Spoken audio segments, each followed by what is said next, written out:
Ya, sahabat Indonesia, kita jumpa lagi di Hot News, kanal TV anak bangsa. Pelajaran sejarah itu penting untuk tahu dari mana kita berangkat, mengapa kita ada di sini, dan mau kemana kita. Maka perspektif sejarah itu begitu penting. Sempat terjadi kehebohan atau keramaian di media sosial lantaran ada wacana yang katanya dari Menteri Nadiem bahwa mapel atau mata pelajaran sejarah di SMA akan dihapus. Tapi rupanya kami mendapatkan klarifikasi langsung dari kementerian bahwa berita itu tidak benar. Namun sempat menjadi ramai dan ada komentar-komentar dari beberapa tokoh-tokoh. Nah, keramaian di media sosial atau media massa yang seringkali tidak perlu-perlu seperti begini kerap terjadi di Indonesia. Bersama saya sudah ada Rudi Askamri, kita berbincang-bincang mengenai fenomena sosial yang agak konyol ya sebetulnya.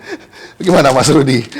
Sejarah kemudian dihapus ternyata bukan hoax nih katanya. Ya, yang pertama saya harus tegaskan bahwa informasi yang kita terima, berita bahwa sejarah akan dihapus dalam pelajaran SMA itu tidak benar. Itu sudah confirm A1 sudah ya. Tidak perlu kita perbantahkan lagi gitu. Tapi terkait dengan silang sengkarut itu, berita-berita yang tidak jelas ini, ada beberapa hal yang harus saya soroti, Mas. Yang pertama, ini kemungkinan ini juga menjadi bahan introspeksi dari Kementerian Pendidikan dan Kebudayaan. Saya menduga keras ini adalah wacana dalam diskusi internal mereka, gitu ya. Kemudian, ya ini ada oknum-oknum yang membocorkan, ya. Mungkin, ya. Ini harus kita tujuannya mungkin tidak seperti itu, tapi ini yang membocorkan ini akan sangat tidak memperhitungkan dampaknya, gitu ya. Dan ternyata itu hanya sekedar berita bohong, ya. Jadi ini yang penting bagi kementerian dimanapun untuk mengetatkan jangan sampai informasi yang menjadi bahan diskusi internal itu bocor. Kalau yang sudah dalam bentuk keputusan, nah itu sudah nggak ada masalah. Kalau masalah diskusi, wacana berkembang kanan kiri dan sebagainya itu kan biasa itu. Itu kan satu wacana yang dikembangkan di kementerian manapun, termasuk di kementerian Mas Nadiem ini. Saya tahu persis beliau selalu mengembangkan pola diskusi yang terbuka gitu. Jadi siapapun boleh pendapat, tapi pada ujungnya kan nanti ada keputusan menteri gitu. Dan ini sudah dikonfirmasi melalui siaran dari Balitbang juga dari Dirjen dari Pendidikan Dasar dan Menengah bahwa informasi mapel sejarah akan dihilangkan dalam kurikulum SMA itu tidak benar. Itu satu sisi, Mas. Sisi kedua adalah saya menyoroti nih beberapa orang ya yang diwawancarai media, baik media massa mainstream maupun yang media sosial gitu ya. Ini seharusnya juga menahan diri melakukan check and recheck berita itu. Contohnya, politikus dari PSI misalkan, Samara. Kualitas seorang Samara itu yang pemimpin atau pimpinan elit dari suatu partai itu harusnya beliau juga bisa melakukan konfirmasi kepada siapapun gitu ya. Pasti punya akses gitu ya. Jadi jangan sampai akhirnya orang menjadi antras terhadap apa yang disampaikan karena itu beritanya berita bohong ternyata gitu ya. Nah, ini yang penting buat pelajaran buat politisi, bukan untuk Samar saja, Mas. Pada siapapun jangan mudah bereaksi atau mengomentari sesuatu yang masih katanya gitu loh.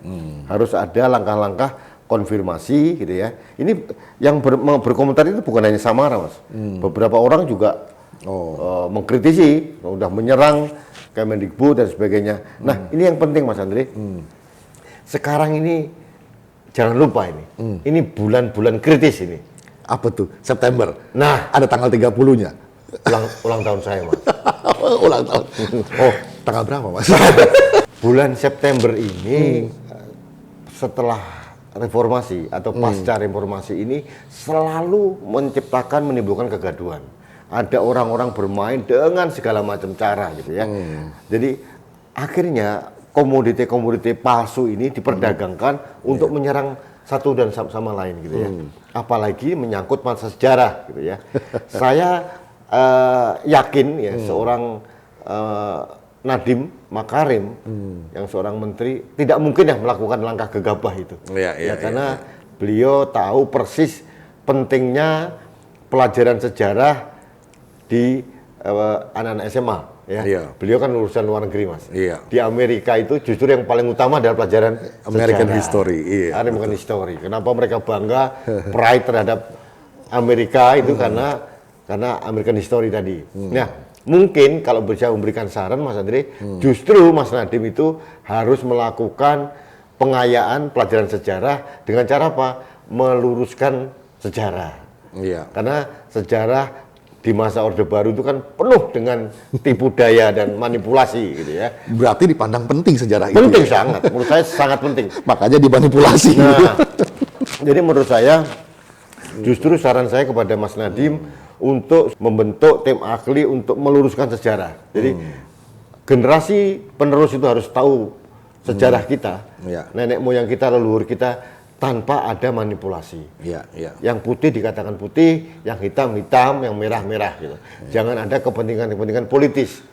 Kalau kita boleh jujur, semasa Orde Baru ini, Mas, ini kan sejarah kan dibengkokkan ke kanan kiri gitu ya, sesuai dengan kebutuhan Orde Baru. Contoh, 1 Maret di Jogja gitu.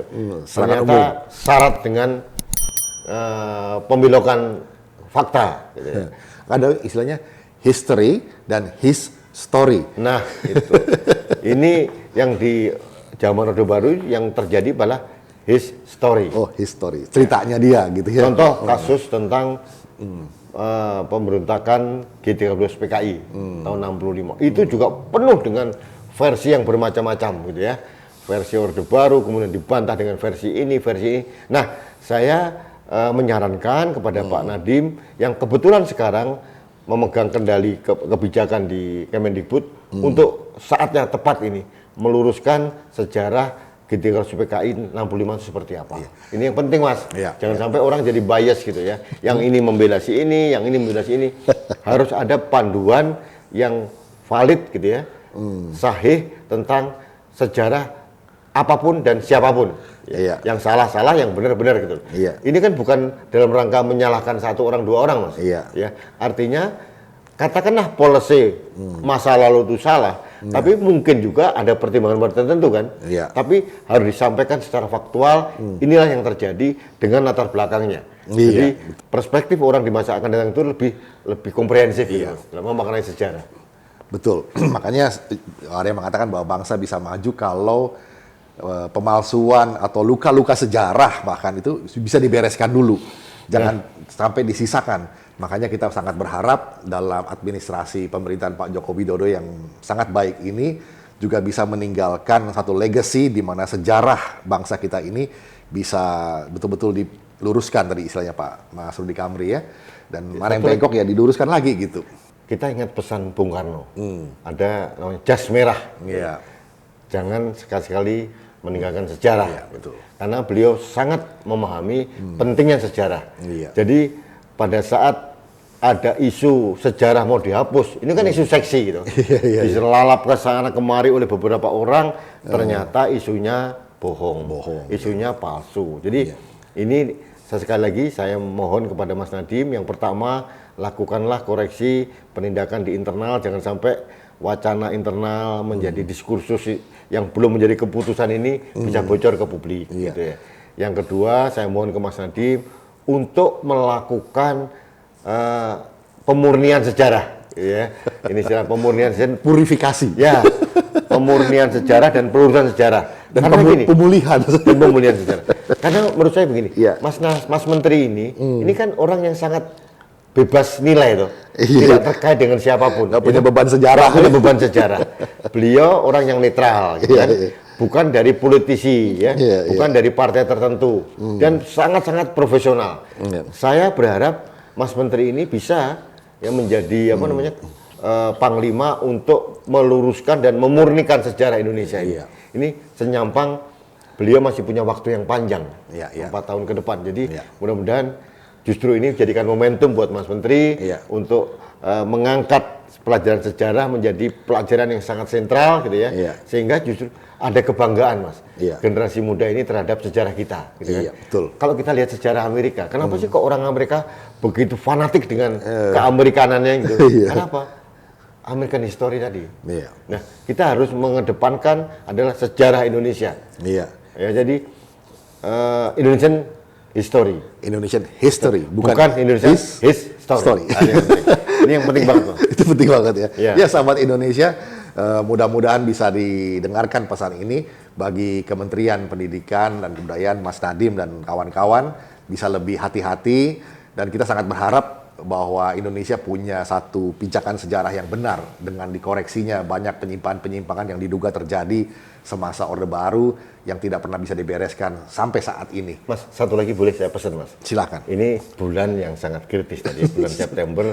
Di masa-masa lalu selalu di bulan-bulan ini muncul Banyak penggorengan-penggorengan ya. Contoh gitu ya, penusukan Syekh Ali Jabir. Oh, iya. Kelompok-kelompok sana nih, kelompok sebelah mengatakan ini adalah neo PKI gitu kan. Ini PKI gaya baru muncul lagi. Ini awal kebangkitan PKI. Jadi semua memang diarahkan itu untuk apa sebenarnya? Untuk menciptakan kegaduhan. Iya, gitu. iya. Proksi-proksi itu dimainkan segala macam, termasuk orang-orang yang berseberangan dengan pemerintah. Iya, Nah, ini harus hati-hati, dan saya berharap kepada pemerintah dalam hal ini yang berkaitan adalah Mas Menteri untuk benar-benar berani tampil di depan, meluruskan sejarah dan memurnikan otak dari generasi muda ini dari kekacauan itu Iya. Black September ini dari provokasi-provokasi orang-orang yang Iya. ingin memanfaatkan kesempatan dari kesempitan ini, Mas. Iya. Itu yang penting. Benar. Jadi sahabat Indonesia, selain dari pihak pemerintah atau kementerian, juga dari publik dan para tokoh-tokoh publik agar lebih berhati-hati, jangan termakan oleh hoax atau isu pancingan dari sementara pihak yang ingin memanfaatkan momentum-momentum. Tadi dikatakan bulan September ini bulan yang kritis karena ada tanggal 30-nya. Jadi isu-isu PKI lah yang selalu digoreng ulang, dipanasin lagi, entah nggak basi-basi juga gitu. Seharusnya kita semua ini harus ikut panduan dari Vina Panduwinata toh. Apa tuh? September ceria. Nah, itu harusnya toh. Iya. Bukan September penuh hoax gitu ya. Bagi saya pribadi, September itu ceria, Mas. Bener ya. Karena itu adalah special day. Oh, itu Cuman tanggalnya masih belum mau disebut-sebut nih. Jangan. Jangan ya. rahasia. Dan umurnya tetap 17. Nah, plus Plus sekian pengalaman. Plus sekian tahun pengalaman. Demikian sahabat Indonesia, September ceria, Indonesia maju.